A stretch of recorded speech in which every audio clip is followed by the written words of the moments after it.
More than 200,000 people are dead worldwide. In India, as we just told you, the number of people affected is close to 30,000, but Government of India wants to know the truth. In America, an official inquiry has already been ordered.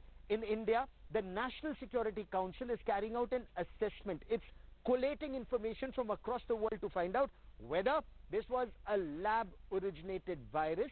Another theory doing the rounds is, while it may have originated in a lab, did it leak out due to bad lab practices? India Today's Shiv Arur with our top story tonight.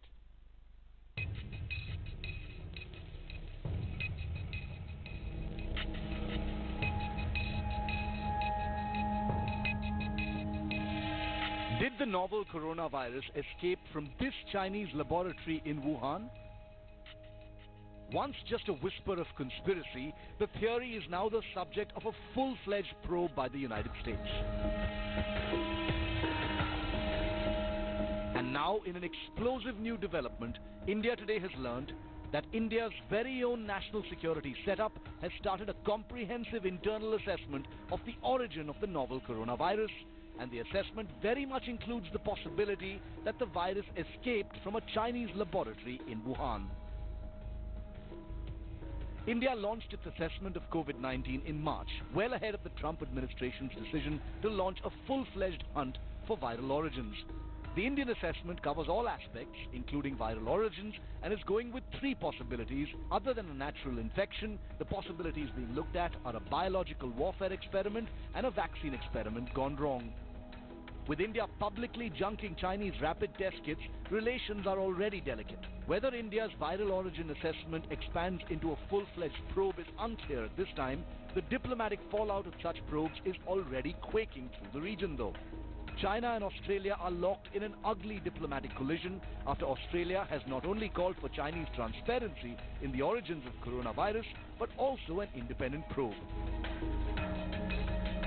Well, I think such an inquiry is important, and we can respectfully have a difference of view from that's been put by China. The virus began in China, in Wuhan. That's, I think, well understood. It's important for public health globally that there is a transparency in the way that you can get access to this important information early. So it's not pursued as an issue of criticism. It's pursued as an issue of importance for public health. The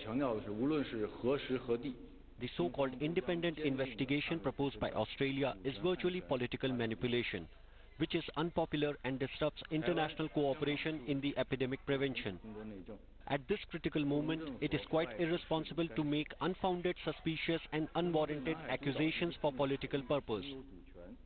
We admonish Australia, cast away ideological prejudice and political manipulation, genuinely focus on the well-being of the Australian people and the public health and safety of people around the world.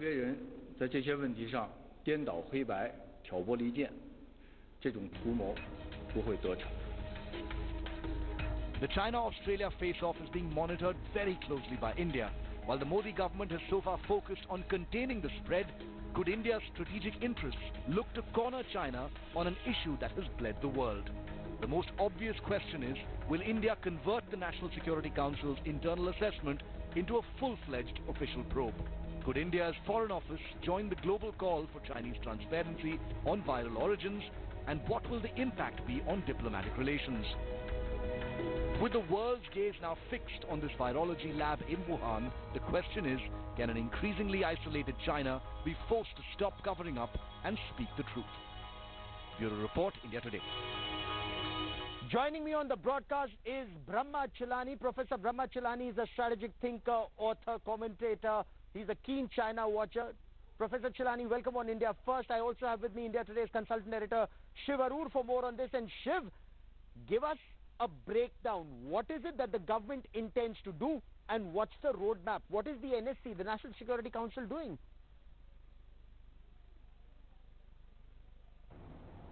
You know, Gaurav, the National Security Council initiating an assessment covering all aspects of the coronavirus, including the very sensitive issue of the origins of this particular virus, is a hugely sensitive development, and it also shows that India is not ruling out any aspect, even though the priority of the Modi government at this point of time is, of course, in containing the spread and treating those who've been infected with COVID-19, it is not losing sight of the strategically important issue of the Chinese cover-up. This is not something that India is saying. This is something that has sparked a full-fledged probe by the Trump administration as well. Australia has started calling for an independent investigation into a Chinese cover-up over the possibility that the virus actually came from a laboratory. There are experts around the world, who believe that this is no longer just a conspiracy theory, but there is reason to believe that there could be much more than meets the eye.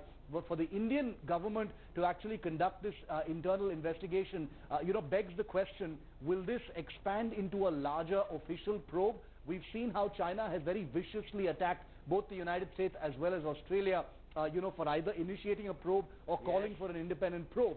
So far, India has kept it as an internal probe under the auspices of the National Security Council.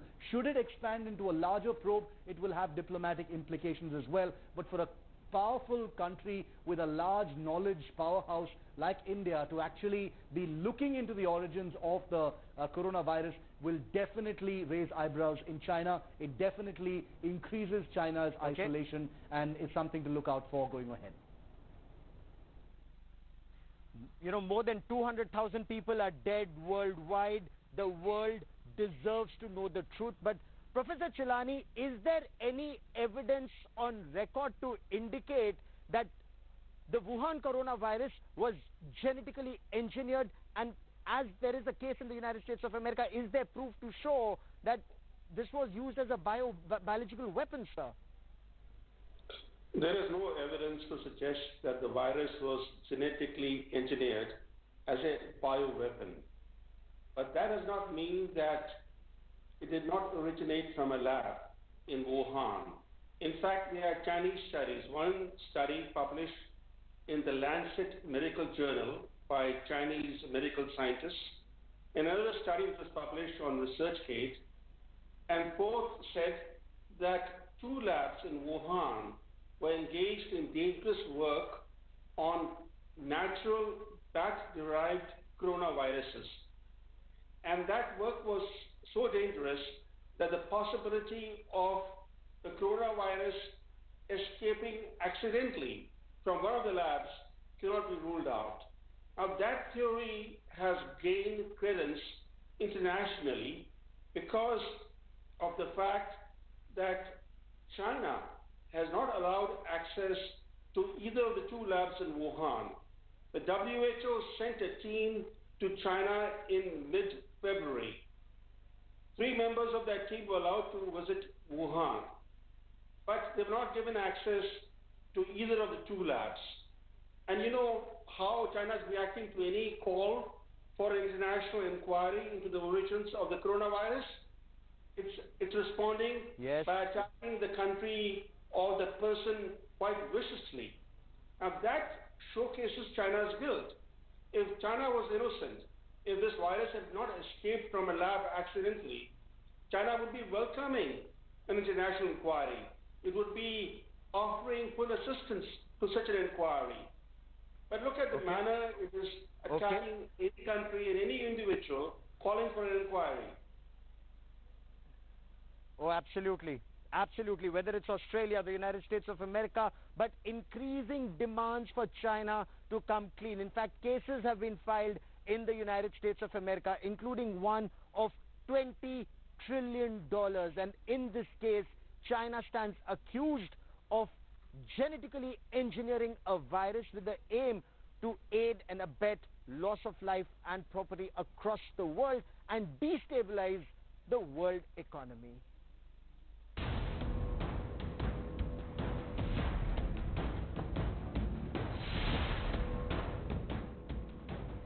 More than 30 lakh coronavirus cases across the world. Global death toll exceeding 2,10,000. As humanity battles one invisible enemy, the world is pointing fingers at China and demanding payback. Nations across the world are accusing Beijing of deceiving the public and suppressing critical information about the spread of COVID-19. And this time, countries are taking the legal route to make China pay. The loudest demand is from the United States. We have a lot of discussions going on with China. Let me just put it this way. I'm not happy, okay? I'm not happy. And I spoke to them, and this could have been shut down a long time ago. At least 3 American states have now filed actual lawsuits against China. Missouri was the first U.S. state to sue China, alleging that Beijing has caused irreparable damage to countries globally. Mississippi, too, has announced plans to file a lawsuit against China over its response to the novel coronavirus outbreak. The state's Attorney General, Lynn Fitch, said that China must not be allowed to act with impunity. They're directly responsible for the untold human suffering, the loss of life, and the economic damage.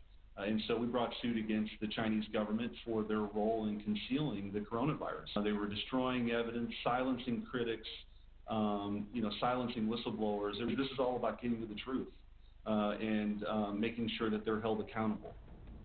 The Berman Law Group has also filed a lawsuit in South Florida seeking billions in damages. A $20 trillion lawsuit has been filed by American lawyer Larry Klayman and his advocacy group Freedom Watch, along with Texas company Buck Photos. The damages just so far, to the American small businesses are in the billions, probably the hundreds of billions of dollars at this point. One of Germany's largest newspapers, Bild, has made out an unusual invoice. The daily has billed China for the money it owed Berlin in coronavirus damages. Bild has drawn up an itemized invoice with €27 billion charge for lost tourism revenue between March and April, up to $7.2 billion for the German film industry, €1 million an hour for German airline Lufthansa, and $50 billion for German small businesses. That makes a grand total of €149 billion. Bild reckons that it's about €1,784 per person if Germany's GDP falls by 4.2%. There is something like responsibility for a global health incident, a global health catastrophe like this, if authorities like they did in China fail to inform the rest of the world about the magnitude of this outbreak. And that is clearly what happened, and that has caused severe effects to countries all over the world. A UK think tank is seeking global solidarity to sue China for $6.5 trillion for covering up coronavirus. As the chorus to make China pay grows, Beijing has called the claims absurd. 这种所谓的控告毫无事实和法律依据。 This so-called accusation has no factual and legal basis and is nothing short of absurdity.